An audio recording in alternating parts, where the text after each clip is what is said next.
Hello and I welcome you all on keystone classes. तो आपके हम असिस्टेंट सुपरिटेंडेंट के पेपर कर रहे थे, उसका मैथ सेक्शन कर रहे थे और एक पेपर हम अभी तक कंप्लीट कर चुके हैं। ये हमारा जो है ये पार्ट 3 है। पार्ट 3 से मेरा मतलब ये अभी तक हम 2 बार पीवाईक्यू सीरीज को कंप्लीट कर चुके हैं। 2 बार में हमने 2 महीने के पेपर जो हुए थे वो 2 मंथ के पेपर हमने कंप्लीट कर लिए। नीचे आपको प्लेलिस्ट भी मिल जाएगी डीएसएसबी एग्जाम्स 2024 करके। उस प्लेलिस्ट में आपको बहुत सारे पेपर्स जो है हम कंप्लीट कर चुके हैं। मेजरली उसमें वार्डन का पेपर है, असिस्टेंट ग्रेड 3 का कुछ पीजीटी टीजीटी के पेपर आए हुए थे, वो भी कंप्लीट करे हमने। ये पेपर आपका 14/7/2024 यानी कि पिछले महीने ही हुआ है। 12:30 से 2:30 के बीच में इसकी टाइमिंग थी। असिस्टेंट सुपरिटेंडेंट का पेपर है और लेक्चर नंबर ये हमारा 4 होने वाला है। इससे पहले हम 3 लेक्चर्स में इससे पिछला वाला पेपर कंप्लीट कर चुके हैं, जिसमें हमने पहले लेक्चर में 10 क्वेश्चन करे थे, दूसरे में 10 क्वेश्चन करे थे और तीसरे में 20 करे थे। कराना 2 में कंप्लीट था, लेकिन किसी वजह से ये 2 में नहीं हो पाया, 3 में हो पाया। तो 3 लेक्चर के बाद ये चौथा लेक्चर है। इसमें आपके 20 क्वेश्चन होंगे। क्लास की तरफ आगे बढ़ते हैं। पहला नंबर क्वेश्चन क्या कह रहा है? In a class 44% boys and the number of girls is are 14। 44% तो बॉयज है। मैं बोलूंगा पूरी क्लास में अगर 100% थे, 44% अगर उसमें से बॉयज हैं, तो मैं यहाँ से सीधा सीधा कह सकता हूँ कि 66% जो है, सॉरी 46% जो है वो लड़कियां होंगी। इसी 46% की वैल्यू इसने काउंटिंग में दे रखी है हमें 14, यानी कि 46% जो है वो 14 के बराबर। अब देख लेते हैं क्या पूछ रहा है। What is the number of boys in the class?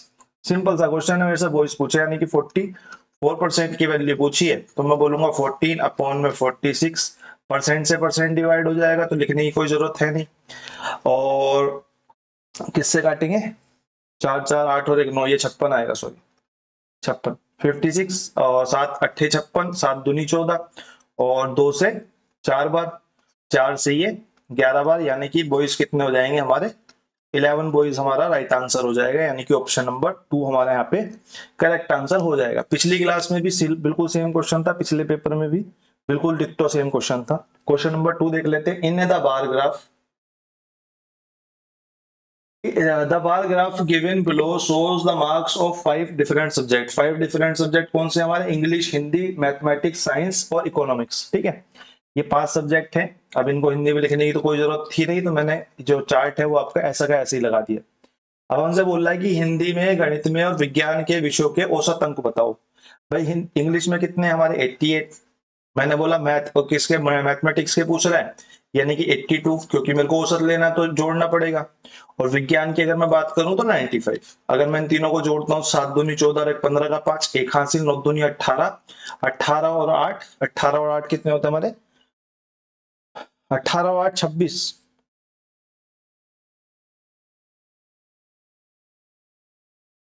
एक सेकेंड, हिंदी की बात कर रहा है, इंग्लिश की बात नहीं कर रहा, हिंदी की बात कर रहा था।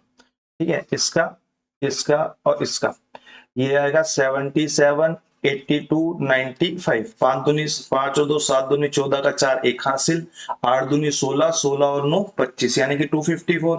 अगर मेरे से एवरेज पूछ रहा है, एवरेज ऑफ 3 कितना होगा? टोटल अपॉन में 3, 3 से डिवाइड करूंगा तो 3 7 21, 3 8 24, 1 बच जाएगा। 3 चौक 12, 84 पॉइंट समथिंग आएगा। 2 ऑप्शन दिख रहे हैं तो और आगे काटना पड़ेगा। 3 चौक 12 यानी कि 2 बचेगा, 3 6 18 और फिर ये तो सीरीज ऐसी की ऐसी चलती चली जाएगी। तो हमारा 84.66 जो है यहाँ पे ऑप्शन नंबर 2 हमारा यहाँ पे करेक्ट आंसर हो जाएगा। ठीक है, सिंपल सा पेपर है, इसमें कोई खास पेपर में है नहीं। क्वेश्चन नंबर 3 देख लेते हैं। What is the highest common factor of 16/7, 32/21, 8/49? मेरे से हाईएस्ट कॉमन फैक्टर पूछा हुआ है, यानी कि एचसीएफ की बात कर रहा है। एचसीएफ की बात कर रहा है और फ्रैक्शन दी हुई है, तो मैं ये बोलूंगा ऊपर वालों का मुझे एचसीएफ लेना पड़ेगा और नीचे वालों का मेरे को एलसीएम लेना पड़ेगा। इतनी बात आप लोगों को पता होगी। अगर इतनी आपको पता है तो मैं बोलूंगा 16, 32 और 8 का जो एचसीएफ आएगा वो 8 ही आ जाएगा। साफ साफ दिख रहा है मेरे को, 8 दूनी 16 और 8 चौक 32। अगर मैं नीचे के एलसीएम की बात करता हूं तो नीचे के एलसीएम के लिए 49 लिख लेता हूं, उसके बाद जो जो बचता है वो देख लेते हैं। भाई 7 तो 49 में ऑटोमेटिकली है। अब इसमें एक 7 है और एक 3 है, अब 3 नहीं है 49 में, तो मैं 3 से मल्टीप्लाई कर लेता हूं।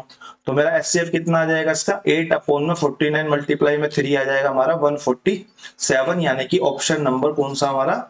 ऑप्शन नंबर डी जो है यहाँ पे करेक्ट आंसर हो जाएगा।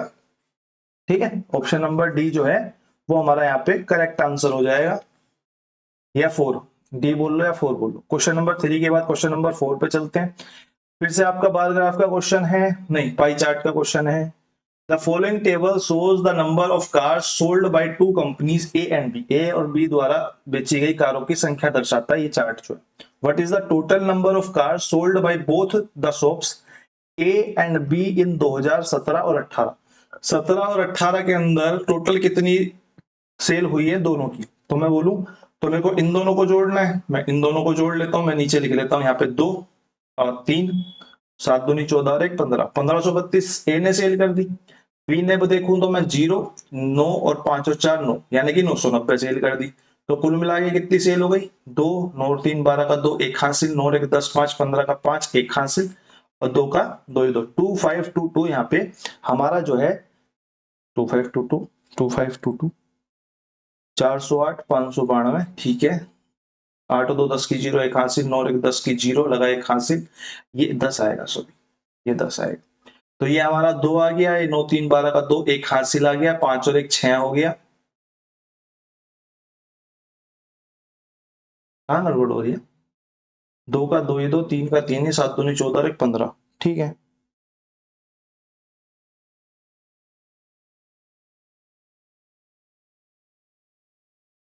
दोबारा से जोड़ना पड़ेगा एक बार। 17 18 बोला ना, 17 18, ठीक है, 702 830, ठीक है, और 408 और 592, 8 और 2 10 की 0 लगा 1 हासिल, 9 और 1 10 की 0 1 हासिल, 5 और 4 और 9 1 10, और ये हमारा 2 ये हमारा 3 ये हमारा 7 दूनी 14 और 1 15। थोड़ी सी गड़बड़ हो रही थी, हम 9 लिख रहे थे, तो दोनों को जोड़ेंगे तो ये हमारा आ जाएगा 2532। राइट आंसर हो गया हमारा ऑप्शन नंबर बी, यहाँ पे करेक्ट आंसर हो गया। ठीक है, यहाँ पे थोड़ा सा ये गड़बड़ हो रही थी बस। क्वेश्चन नंबर 4 के बाद क्वेश्चन नंबर 5 पे चलते हैं। निम्नलिखित में से कौन सा सबसे बड़ा है, इसके लिए मेरे को निकालना पड़ेगा। मैंने बोला जब मैं इसको देखूंगा तो मैं बोलूंगा 2 की घात 2 ब्रैकेट के अंदर, तो ब्रैकेट के अंदर वाला पहले सोल्व होगा, तो ये हमारा हो जाएगा 4 की घात 3, और 4 की घात 3 हमें पता है कितना होता है, 64 होता है। अगर मैं इसको सोल्व करूंगा तो मैं बोलूंगा ब्रैकेट के अंदर का पहले सोल्व होगा, तो 2 की घात 3 कितना हो जाएगा, 2 दूनी 4 दूनी 8, 8 की घात 2 ये भी 64 होता है, तो ये तो दोनों आपस में बराबर ही हो गए, तो यहाँ तो कंपैरिजन हो ही नहीं सकता बड़ा कौन सा है, तो इन दोनों को तो हटा ही देते हैं। अब अगर मैं इसको देखूं तो यहाँ पे ब्रैकेट नहीं है, ये क्या है 2 की घात 2, और 2 की घात 2 जो है उसकी घात 3 है, यानी कि सबसे पहले हमको 2 की घात 3 जो है इसको सोल्व करना पड़ेगा। तो मैं से बोलूंगा 2 दूनी 4 दूनी 8 हो जाएगा। अब ये जो 8 है ये 2 की घात बन जाएगी, ये 2 की घात 8 है, इसको ऐसे ही लिख लेते हैं, कोई जरूरत है नहीं इसे सोल्व करने की। इसको अगर मैं देखूं तो इसको सबसे पहले सोल्व करना पड़ेगा मेरे को, 3 की घात 2 को, तो मैं इसको बोलूंगा कि ये 9 हो जाएगा, तो ये 2 की घात 9 हो जाएगा। अब ये दोनों तो आपस में बराबर थे, तो इनमें से आंसर नहीं हो सकता। अब ये घात 8 है ये घात 9 है, तो हमारा आंसर कितना हो जाएगा, 2 की घात 9, यानी कि ऑप्शन नंबर डी हमारा यहाँ पे करेक्ट आंसर हो जाएगा। क्वेश्चन नंबर 5 के बाद क्वेश्चन नंबर 6 पे चलते हैं। The bar graph given below shows the saving in rupees of 5 person in 1 month। 5 लोगों की सेविंग मेरे को दर्शाई गई है एक महीने की। What is the average of the saving in rupees of person A C and E. A C E का एवरेज पूछ रहा है मेरे से, बस मेरे को जोड़ के 3 से डिवाइड ही तो करना है। मेरे को जोड़ के 5000, और सी कितना है हमारा 7500, और डी ई कितना है हमारा 7600। इन दोनों को जोड़ लेते हैं, 0 6 और 5 11 का 1 लगा 1 हासिल, 7 दूनी 14 और 1 15 और 5 20, 20 को अगर मैं 3 से डिवाइड कर देता हूं तो ये 3 6 18 और 3 7 21, यानी कि 6700 जो है वो हमारा यहाँ पे करेक्ट आंसर आ जाएगा। ऑप्शन नंबर बी यहाँ पे हमारा करेक्ट हो जाएगा। क्वेश्चन नंबर 6 हमारा कंप्लीट हो गया। क्वेश्चन नंबर 7 पे चलते हैं। पेपर में को खास क्वेश्चंस आए नहीं है, ये थोड़ा सा ठीक है बस, और तो कुछ है नहीं। The pie chart given below shows the revenue of 5 different companies in a year. Total revenue of 5 companies is 4000 rupees. अगर जरूरत पड़ेगी तो मैं बोलूंगा कि 100% की जो वैल्यू है वो मेरे को 4000 दी है, लेकिन जरूरत पड़ेगी तो। The revenue of the particular company is shown as a percentage of total revenue of all these 5 companies. मेरे को परसेंटेज में दर्शाया गया है जो 5 कंपनीज का रेवेन्यू है वो। अब मेरे से क्या पूछ रहा है, the revenue of company V is 70% more than the revenue of company U. Company U का जो रेवेन्यू है 5%, वो, और कंपनी वी का जो रेवेन्यू है, वी का रेवेन्यू कितना है 40%। क्या है इसका 70% ज्यादा है? 70% ज्यादा है, मैं बोलूंगा 35 ज्यादा है। किससे कंपैरिजन करवा रहा है? यू से कंपैरिजन करवा रहा है, तो मैं बोलूंगा 5 सत्ते 35। नहीं, ये तो 700% ज्यादा है, 700% ज्यादा है ये तो। 700% ज्यादा है तो 70% ज्यादा नहीं है, तो ये वाली कंडीशन तो हमारी गलत हो गई। सेकंड कंडीशन की अगर मैं बात करूं तो सेकंड कंडीशन में कह रहा है, सेकंड कंडीशन में क्या कह रहा है, पेन चेंज कर लेते हैं। सेकंड कंडीशन में कह रहा था revenue of the company R is 60% less, R is 60% less than the revenue of company T. T से कंपैरिजन करा रहा है, मैंने बोला टी जो है वो 15% है, टी 15% है। और किससे कम, आर से कंपैरिजन हो रहा है, आर जो है, आर हमारा 6% है। 60% लेस है क्या, ठीक है, मैंने बोला कितना लेस है, 9% लेस है। कंपैरिजन किससे हो रहा है, कंपैरिजन टी से हो रहा है, तो 15%। और परसेंट निकालने के लिए ऊपर 100 से मल्टीप्लाई, परसेंट से परसेंट खत्म, 3 से काटेंगे 3 पंजे 15, 3 तिया 9, और 5 से काटेंगे तो 5 से 20, यानी कि 60% जो है वो कम है, यानी कि स्टेटमेंट नंबर 2 जो है वो हमारी ट्रू हो गई। तो हमारा ऑप्शन यहाँ पे दिए हुए हैं, तो इसमें देख लेते हैं। ओनली वन, और वन वाली तो गलत है, बोथ वन टू, वन वाली गलत है, neither one neither nor, two वाली तो ठीक है, ये वाली गलत है। तो हमारा ऑप्शन नंबर 4 जो है यहाँ पे करेक्ट आंसर हो जाएगा क्वेश्चन नंबर 7 का। ठीक है, आई होप आप लोगों को समझ में आया होगा। क्वेश्चन नंबर 8 देख लेते हैं। क्वेश्चन नंबर 8 में आपसे सिंपल सिंपल पूछा हुआ है, वैल्यूज क्या है इसकी। इफ 7/8 माइनस में 3/b is equal to 1/8, then what is the value of b। Simple simple आपसे बी की वैल्यू पूछी है, पिछले भी पेपर में शायद ऐसा ही इस टाइप का क्वेश्चन था, तो ये आपके होमवर्क में रहता है। कमेंट सेक्शन में आप लोग जवाब दीजिएगा। बाकी आप लोगों को जो पीडीएफ मिलेगी, पीडीएफ के अंदर मैं मार्क करके दूंगा, जो आपको ग्रुप में प्रोवाइड हो जाती है। कौन से ग्रुप पे? कीस्टोन क्लासेस वाले में। कीस्टोन क्लासेस वाले ग्रुप में नीचे टेलीग्राम चैनल का लिंक है, वहां से डाउनलोड करके आप लोग अपना आंसर चेक कर सकते हो। क्वेश्चन नंबर 8 के बाद क्वेश्चन नंबर 9 देखते हैं। What is the unit digit of 62? हाँ, 62 की पावर 63, 62 की पावर 63। अब 63 तो पावर करने से हम रहे, तो यहाँ पे हमारी साइक्लिसिटी काम आती है। साइक्लिसिटी क्या कहती है कि हर नंबर के बाद, हर नंबर की पावर जब 4 हो जाती है तो वो सेम नंबर रिपीट करना स्टार्ट कर देता है। जैसे कि अगर मैं 2 को बोलूं, 2 से स्टार्ट करते हैं, तो 2 की पावर 1 यानी कि 2, 2 की पावर 2 यानी कि 4, 2 की पावर 3 यानी कि 2 दूनी 4 दूनी 8, और 2 की पावर 4 यानी कि 2 दूनी 4 दूनी 8 दूनी 16। अब इसके बाद जो आएगा नंबर वो रिपीट होना स्टार्ट हो जाएगा, वो वापस से 2 आएगा। अगर मैं 2 की घात 5 बोलूं तो 16 दूनी 32, इकाई का अंक 2 रिपीट हो गया। 2 की घात 6 बोलूं तो 32 दूनी 64, इकाई का अंक 4 रिपीट हो गया। 2 की घात 7 बोलूं, आप किसी भी नंबर को उठा के देखोगे वो 4 के बाद रिपीटेशन स्टार्ट कर देता है। ठीक है, 2 की घात 7 बोलूं तो 2 की घात 7 कितना हो जाएगा हमारा, 64 दूनी 128, यानी कि 8 रिपीट हो गया। इसी तरीके से 2 की घात 8 बोलूं तो यहाँ पे 6 रिपीट हो जाएगा, 128 दूनी 256।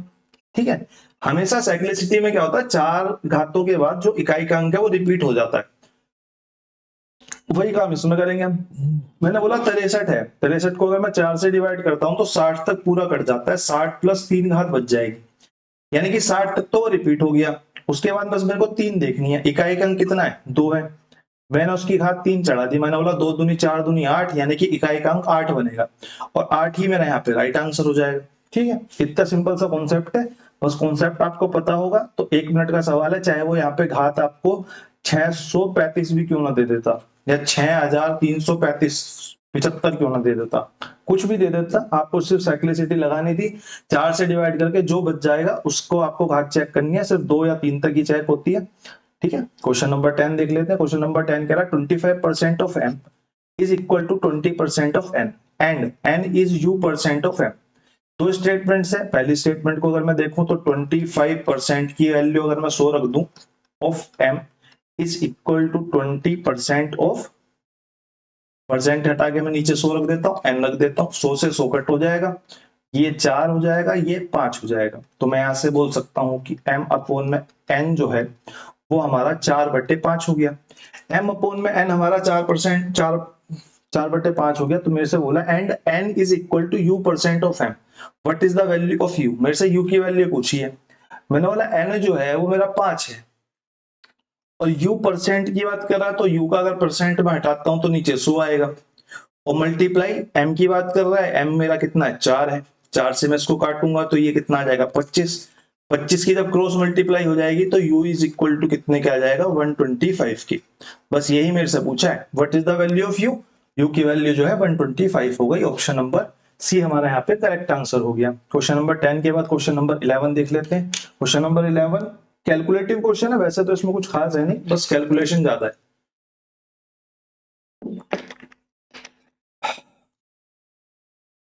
क्वेश्चन नंबर 11 हमारा कह रहा है एक shopkeeper purchases a chair whose mark price is 6600। एक शॉपकीपर है जिसने एक चेयर परचेज करी जिसका मार्क प्राइस जो है वो 6600। कब परचेज करी, after 2 successive discount of 10% each. अब मैं इसका अगर सीपी निकालना चाहूं कि शॉपकीपर ने कितने में परचेज करी, तो मैं बोलूंगा एमपी जो है वो 6600 है, और 2 सक्सेसिव के बाद परचेज करी है, यानी कि 90/100 और 90/100 के बाद परचेज करी है। ठीक बात है, 90/100 और 90/100 के बाद परचेज करी है। इतनी बात आप लोगों को समझ में आ गई होगी, एक सेकंड दीजिए। इतनी बात आप लोगों को समझ में आ गई होगी। तो अगर मैं यहाँ से कैलकुलेशन करनी स्टार्ट करूं तो मैं बोलूंगा 2 जीरो से, तो ये 2 जीरो कट हो गई, और ये 2 जीरो से ये 2 जीरो कट हो गई, यानी कि 99 81 81 और 6 8 6 48 486 मल्टीप्लाई बाई 11 हमारा आ गया सीपी। और क्यों मैंने 11 क्यों निकाल लिया, क्योंकि मैं 11 की प्लस माइनस इजिली कर सकता हूं। तो 6 8 6 14 का 4 1 हासिल, 8 और 4 12 और 1 13 का 3 1 हासिल, 4 और 1 5, 5346 का उस बंदे को दुकानदार को सीपी पड़ा। अगर 5346 का उसको सीपी पड़ा और उसने क्या बोला, उसने 4 चेयर को, ये चेयर है ठीक है, चेयर है, यहाँ पे आई लगाना भूल गया ठीक है, चेयर को 6682.50 में बेच दिया। व्हाट इज द प्रॉफिट, अब ये सीपी है, एसपी कितना है 6682.50। अब यहां से यहां तक उसे कितना प्रॉफिट हुआ ये देखना पड़ेगा, तो 0.50 तो ऐसे ही आ गया 0.50, और यहाँ बच गया 6 और 3 और 3 और 1, 1336.50 का इसको प्रॉफिट हो गया। अब मेरे से तो परसेंट में पूछ रहा है, परसेंट में निकाल देते हैं। 1336.5 कितने पे प्रॉफिट हुआ, सीपी कितना पड़ा था उसे 5346 का, और मल्टीप्लाई बाई 100। इस पॉइंट को हटाऊंगा तो नीचे जीरो आएगी तो इसे काट देगी, एक जीरो बच जाएगी बस। अब किससे काट लेते हैं, 2 से काट लेते हैं, 2 पंजे 10, क्योंकि मेरे को यहाँ पे नियर नहीं बोला है और परसेंटेज इवन में है, तो मैं इसमें तीर तुक्का भी थोड़ा सा लगा सकता हूँ। अगर मैं इसको 2 से काटता हूँ, 2 से काटूंगा तो 2 दूनी 4, एक बचेगा, 2 6 12, 2 7 14 और 2 तिया 6, मैंने बोला 3 है लास्ट में, 3 है लास्ट में, तो ये 5 पे जा सकता है, क्योंकि 3 क्या एक ही वो बनता है 5, जब वो इकाई का अंक 5 देगा मल्टीप्लाई। तो मैं बोलूंगा 55 25 हमारा यहाँ राइट आंसर हो जाएगा। लेकिन अगर मेरे पास समय कम होता तो मैं ये काम करता, वरना मैं इसको काटूंगा, ठीक है, वरना मैं इसको काटता। 7 दूनी 14 और 1 15, 15 और 3 18, 3 से कट जाएगा, 9 से कट जाएगा, 3 3 6, 6 6 दूनी 12 और 13, 13 और 5 18, 9 से कट जाएंगे दोनों, ठीक है, आराम से इजिली कट जाएंगे। 25% जो है वो हमारा यहाँ पे करेक्ट आंसर हो जाएगा क्वेश्चन नंबर 11 का। ठीक है, क्वेश्चन नंबर 11 हमारा डन। क्वेश्चन नंबर 12 पे चलते हैं। क्वेश्चन नंबर 12 हमारा कह रहा है which of the following is not divisible by 18। पिछली क्लास में भी शायद 18 का ही क्वेश्चन था वो, तो मैं इसको बोलूंगा कि ये 2 से भी डिवाइड होना चाहिए, 9 से भी डिवाइड होना चाहिए। 2 से डिवाइड होने के लिए इकाई का अंक 2 से डिवाइड होना चाहिए, यहाँ तो सारे इकाई के अंक 2 से डिवाइड होते हैं, तो ये तो काम करेगा नहीं। तो मैं 9 से देख लेता हूँ, 9 से जो सम है वो 9 से डिवाइड होना चाहिए। उसके लिए हम क्या करेंगे, 9 खत्म, 7 दूनी 14 और 1 15 बनना है यहाँ सम, तो ये तो 9 से डिवाइड होने से रहा। 9 खत्म, 7 दूनी 14 और 14 और 8 22 बन रहा है सम, ये भी नहीं कटेगा। 8 और 1 9, 8 और 1 9, यानी कि ये जो है 0 बन रहा है, तो हमारा ये जो है 9 से डिवाइड हो जाएगा, यानी कि हमारा आंसर कितना हो जाएगा 8118 जो है वो करेक्ट आंसर हो जाएगा। अगला भी चेक कर लो, 9 खत्म, 8 और 2 10 और 8 18 है, 2 नंबर कट रही है। अरे नहीं नहीं नहीं नहीं नहीं, अरे नहीं नहीं नहीं नहीं नहीं, इसने तो नोट पूछा था ना, क्या कर दिया हमने, इसने नोट पूछा था, डिविजिबल नहीं पूछा, नोट डिविजिबल पूछा है, नोट डिविजिबल। तो ये आंसर तो हमारा यही आ गया ना भाई। 9 खत्म, 7 और 3 10 और 3 8 18 होता ना यहाँ पे, तो ये तो डिविजिबल है। अगर मैं इसको देखूं तो 9 खत्म, 7 दूनी 14 और 14 और 8 22 होता, तो ये नॉट डिविजिबल होता। तो ऑप्शन नंबर 2 हमारा जो है यहाँ पे करेक्ट आंसर हो जाएगा। ठीक है, क्वेश्चन नंबर 13 पे चलते हैं। क्वेश्चन नंबर 13 क्या कह रहा है, a sum becomes 1568 in 2 years when invested in on compound interest annually. If the rate of interest is 32% per annum, what is the sum? अब इस टाइप का क्वेश्चन, क्योंकि इसमें जो परसेंटेज है ये थोड़ी सी अनइवन सी है, तो हम इसमें रेशो मेथड पे जाएंगे। ठीक है, इस तरह के क्वेश्चन जहां पे हमारी जो परसेंटेज है वो थोड़ी ऊटपटांग सी है, वहां पे हम a+b वाला फॉर्मूला नहीं लगाते। क्यों? क्योंकि यहाँ पे फंसने के चांस ज्यादा रहते हैं। आप धीरे धीरे करोगे, आपको धीरे धीरे प्रैक्टिस होती चली जाएगी, तो आपको पता चल जाएगा ये कहाँ लगाना है और रेशो कहाँ लगाना है। रेशो लास्ट है, लास्ट रिसोर्स जो है वो आपका रेशो मेथड है। ठीक है, अगर मैं रेशो मेथड पे जाऊं तो मैं बोलूंगा 100 की चीज जो है मेरे को एक साल में 132 हो जाएगी, अगले साल भी 100 की चीज 132 हो जाएगी। मैं बोलूंगा 4 से काटो तो 4 तिया 12, 4 तिया 12 33, 4 तिया 12, 4 तिया 12, और 4 से 25 और 4 से 25। मैं बोलूंगा यहाँ से 625 की चीज जब मैंने इन दोनों की मल्टीप्लीकेशन कर दी, इन दोनों की मल्टीप्लीकेशन कर दी, 625 की जो चीज है वो मेरी 33 या 99, 99 से हो गई हमारी कितनी, 1089 89 हो गई। अब मेरे को क्या दिया है, सम बिकम्स 15,681.6, यानी कि मेरे को अमाउंट दिया हुआ है, यानी कि इसकी वैल्यू मेरे को कितनी दी हुई है, इसकी वैल्यू मेरे को दी हुई है 15,681.6। ठीक है, मेरे से पूछा क्या है, मेरे से 625 पूछा है, मेरे से 625 पूछा तो निकाल देते हैं। 625 की वैल्यू कितनी हो जाएगी, 15,681.6 divided by 1089 multiply by 625, point से काटूंगा तो नीचे 10 आ जाएगा, 10 से काट देता हूं इसको, 5 एकम 5, 5 दूनी 10, 5 25, 5 दूनी 10, 2 से काटूंगा, 2 सत्ते 14, 1 2 अट्ठे 16, 2 चौक 8 और 2 अट्ठे 16। क्योंकि रुपए मेरे को इवन से ही दिए हुए हैं तो मैं इसको थोड़ा तुक्का मार के काट दूं। अगर मैं बोलूं ये सत्ते पे चली जाएगी, माननी सत्ते पे चली जाएगी, और लास्ट में 8 चाहिए मेरे को, 8 चाहिएगा तो मेरे को 2 पे ही जाना पड़ेगा, 9 दूनी 18, बाकी तो 9 के पहाड़े में 2 8 आता ही नहीं, कहीं जल्दी से नहीं आता। तो यहाँ पे मेरा 72 आ जाएगा, ये मेरा आ जाएगा 72 मल्टीप्लाई में 125, यानी कि इसको मैं क्या बोल सकता हूँ, अगर मैं इसमें से 4 निकाल लूं, एक 4 एकम 4 और 4 अट्ठे 32, 18 और 12 चौक 48, 500। ठीक है, 18 पंजे 90, यानी कि 9,000। हमारा 9,000 यहाँ पे राइट आंसर आ जाएगा, ऑप्शन नंबर एक जो है यहाँ पे हमारा करेक्ट आंसर आ जाएगा। ठीक है, कैलकुलेशन को थोड़ा सा बढ़ाने के लिए छोटी छोटी चीजें अप्लाई करते रहा करो। Simple simple plain plain calculation पर जाते रहोगे तो वो प्लेन प्लेन ही एग्जाम में अप्लाई होगी, छोटी छोटी इंप्रूवमेंट करते रहोगे तो वो धीरे धीरे ऐड ऑन होती चली जाएगी। ठीक है, 9,000 हमारा यहाँ पे करेक्ट आंसर आ गया। क्वेश्चन नंबर 14 पे चलते हैं। क्वेश्चन नंबर 14 हमारा सिंपल सा क्वेश्चन है, what is the value of this multiply this is. अब यहाँ पे मेरे को दो चीजें पता होनी चाहिए कि यहाँ पे मेरे को 3 दिया हुआ है यानी कि क्यूब रूट है, कुछ नहीं दिया हुआ है तो ये स्क्वायर रूट है। स्क्वायर रूट है तो पर यहाँ पे क्यूब रूट है तो पर 3 में से एक बाहर आएगा, पर 3 में से एक बाहर आएगा, यानी कि पर 3 यानी कि यहाँ पे पॉइंट के बाद दो चीजें आ जाएंगी। इसे मैं बोलूंगा कि ये जो है ये क्या बन जाएगा, ये बन जाएगा 0.729। मेरे को क्या पता है 729 जो है वो 9 का क्यूब होता है, 9 का क्यूब होता है, तो यहां से मेरे को 0.09 मिलेगा।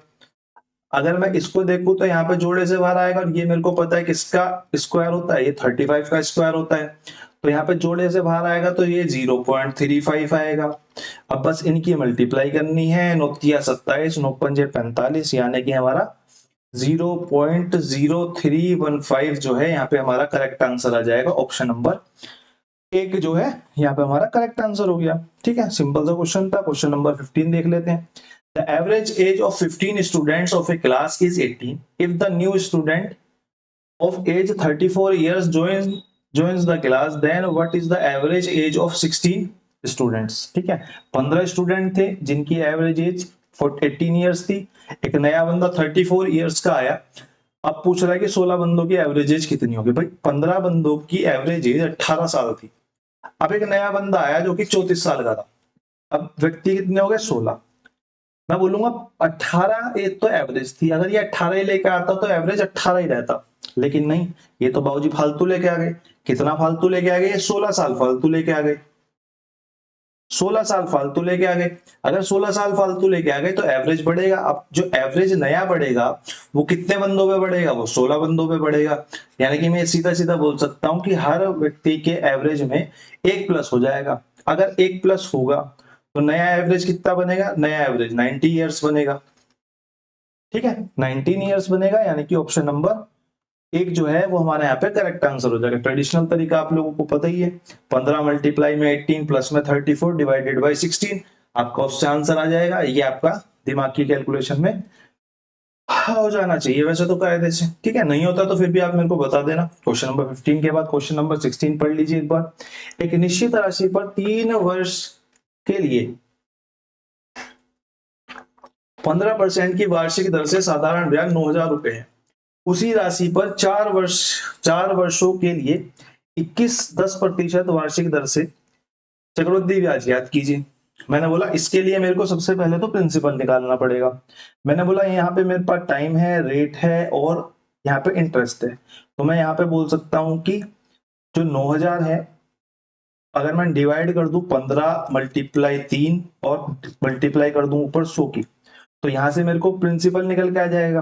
प्रिंसिपल निकल के आ जाएगा 15 तिया 45 दूनी 90 और ये आ जाएगा 200।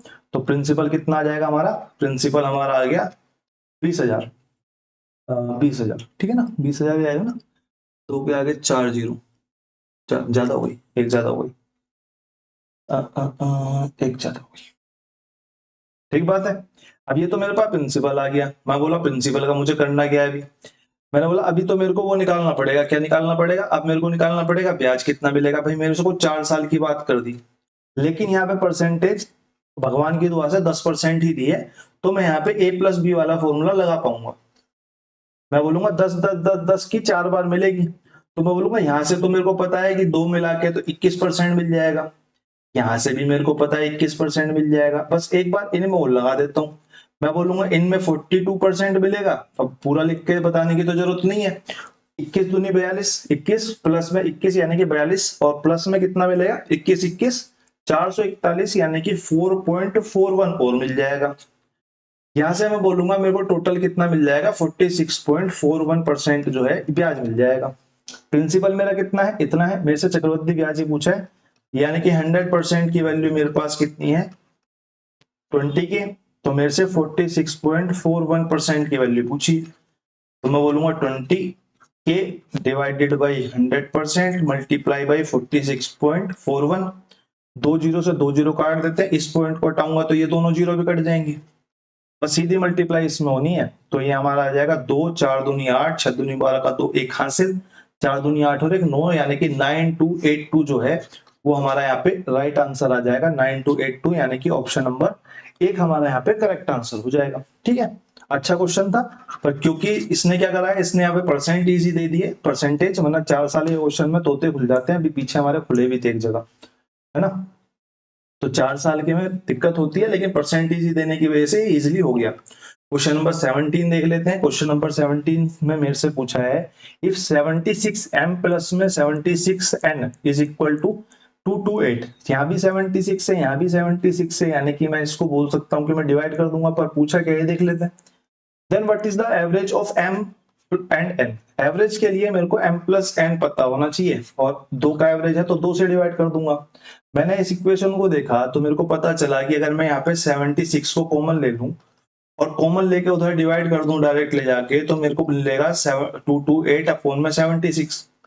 अब m प्लस n मेरे को एवरेज निकालने के लिए 2 से डिवाइड करना पड़ेगा, तो मैं यहाँ भी 2 से डिवाइड कर देता हूँ, यहाँ भी 2 से डिवाइड कर देता हूँ। 7 दूनी 14 कट जाएगा, 2 से काट लेते हैं, चलो 2 एकम 2, 2 एकम 2, 2 चौक 8 और 4 से कट जाएगा, 4 से तो नहीं कटेगा, 2 पंजे 10, 2 सत्ते 14, 2 दूनी 4, 2 तिया 6, 2 अट्ठे 16, और 17 तिया 51, 2 तिया 6, 2 अट्ठे 16, 19 दूनी 38, 19 तिया 51, 19 दूनी 38, ठीक है। और ये 2 से कट जाएगा तो ये आ जाएगा 1.5, यानी कि ऑप्शन नंबर 2 जो है वो हमारा यहाँ पे करेक्ट आंसर हो जाएगा क्वेश्चन नंबर 17 का। आई होप आप लोगों को समझ में आ गया होगा कैलकुलेशन को शॉर्ट कैसे करा जाता है। कहीं आप पहले m निकालने लग जाओ फिर n निकालने लग जाओ, उसका कोई फायदा है नहीं। क्वेश्चन नंबर अगला देख लेते हैं। क्वेश्चन नंबर 18 कह रहा है कि 1/2 of market price is equal to 3/2 of the selling price. इस स्टेटमेंट को देखते ही मैंने बोला पहले इसको लिख के निकाल ही लेते हैं कि 1/2 of MP is equal to 3/2 of SP. मैं बोलूंगा कट डाउन करूंगा तो मैं इसको, तो मेरे को मिलेगा एमपी अपॉन में एसपी इज इक्वल टू 3/1। 3/1 तो मेरे से पूछ रहा what is the approximate discount percentage. मैंने बोला एमपी 3 है एसपी 1 है, यानी कि डिस्काउंट 2 का मिला। और डिस्काउंट किस पे मिलता है, डिस्काउंट हमारा एमपी में मिलता है, तो एमपी को नीचे रख देते हैं। परसेंट निकालने के लिए 100 से मल्टीप्लाई कर देंगे। 200 बटे में 3 का मतलब हमें पता है 66.67% होता है। ये 66 से ही 2/3 होता है, यानी कि ऑप्शन नंबर 1 जो है वो हमारे यहाँ पे करेक्ट आ जाएगा। बस रेशो निकालना और आंसर आपके हाथ में। क्वेश्चन नंबर 19 देख लेते हैं। एक व्यक्ति की आय और व्यय से संबंधित अनुपात 11 और 7 है। उसकी आय में 30% की वृद्धि होती है, व्यय में 15% की वृद्धि होती है। उसकी बचत में कितने प्रतिशत की वृद्धि हुई। क्वेश्चन ने मेरे को बोला है आय जो है वो इनकम जो है वो 11 है, एक्सपेंडिचर जो है वो 7 है। तो मैं सीधा सीधा बोल सकता हूं कि 11 में से 7 घटाऊंगा यानी कि 4 मेरा सेविंग होगा। उसने बोला कि आय में क्या 30% की वृद्धि हुई, 11 तिया 33 यानी कि 3.3 की वृद्धि हो गई। सीधा सीधा बोल सकता हूँ ना भाई 11 30/100 इतना करने की जरूरत तो नहीं पड़ेगी, यानी कि 3.3 की वृद्धि हो गई। इसी तरीके से मैं बोलूंगा 15% की वृद्धि हुई एक्सपेंडिचर में, यानी कि 7 15 सत्ते 105, यानी कि 1.05 की यहाँ वृद्धि हो गई। ठीक बात है। तो यहां से जो इनकम बनी अब बनी वो बनी 14.3, एक्सपेंडिचर जो बना वो बना 80.5, और मेरे से पूछा बचत में कितनी वृद्धि हुई। मैं बोलूंगा यहां से अगर मैं इन दोनों को घटा दूं 14.3 और 8.05, एक सेकेंड पॉइंट की जगह गलत लगा दी,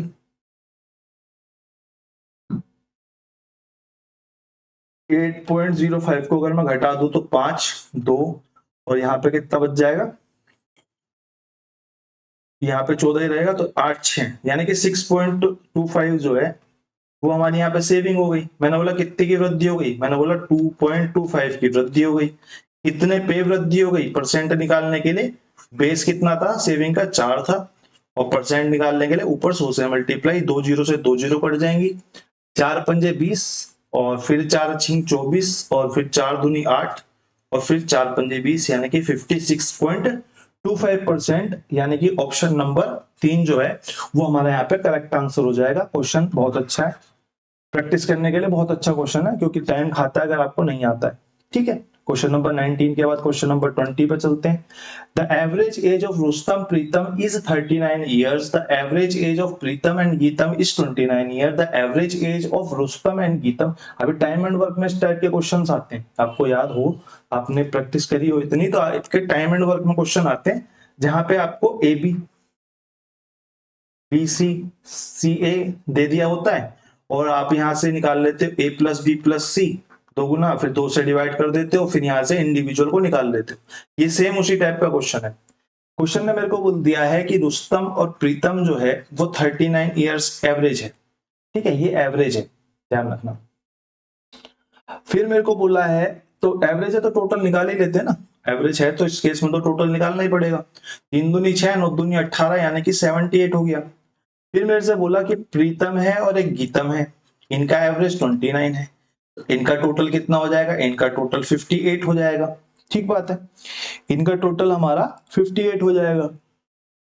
फिर एक रुस्तम है और गीतम है, यहां से मेरे को कितना एवरेज बोला है, 35 बोला है, तो यहां से मेरा टोटल 70 हो जाएगा। मैं बस आंख मूंद दूंगा, मैंने बोलूंगा दोनों तीनों जो है वो 2 बार आ चुके हैं, तो मेरे को यहां से मिलेगा 2r plus p plus g rpg is equal to कितने के, 8 दूनी 16 का 6, एक हासिल 7 और 1 8, 8 और 5 13, और ये 20। ठीक है, तो मेरे पास rpg कितना आ गया, r plus p plus g कितना आ गया ये हमारे पास आ गया 103। मेरे से क्या पूछा है, मेरे से पूछा है सबसे छोटे की 7 वर्ष बाद कितनी उम्र होगी। सबसे छोटा वही होगा जो कि सबसे, देखो सबसे बड़ा तो कौन निकल के आएगा, जो यहाँ पे नहीं है, सबसे बड़ा वो निकल के आएगा। सबसे छोटा कौन निकल के आएगा, जो यहाँ पे नहीं है, क्योंकि इनका टोटल सबसे ज्यादा है। तो मैं बस इसमें से आर और पी घटा देता हूँ। आर और पी अगर 78 घटाता हूँ, 78 अगर माइनस करता हूँ, तो मेरे पास क्या मिलता है, मेरे को जी मिलता है। जी कितना मिल जाएगा मेरे को यहाँ पे, 25 ईयर्स मिल जाएगा, 25 ईयर्स, ठीक है। अगर मेरा जी जो है वो 25 का है, तो 7 साल बाद कितने का हो जाएगा, 33 ईयर्स का हो जाएगा। बस मेरे से यही पूछा था, क्वेश्चन ने मेरे से बस इतना ही पूछा था। ऑप्शन नंबर 2 जो है वो हमारा यहाँ पे करेक्ट हो जाता है, ठीक है। ये आपको पीडीएफ मिल जाएगी, मार्क होने के बाद मिलेगी, थोड़ा टाइम लगेगा उसमें। और क्लास आपको ये आज मिल रही है, शायद 2:30 बजे तक मिल जाएगी। तो आज 2 क्लास नहीं हो पाएंगी, तो घर पे कुछ काम चल रहा है, बड़ी मुश्किल से बीच का टाइम लंच का निकाल के तब काम करा है, ठीक है। आपसे मुलाकात होती रहेगी, बहुत बहुत धन्यवाद। हम्म।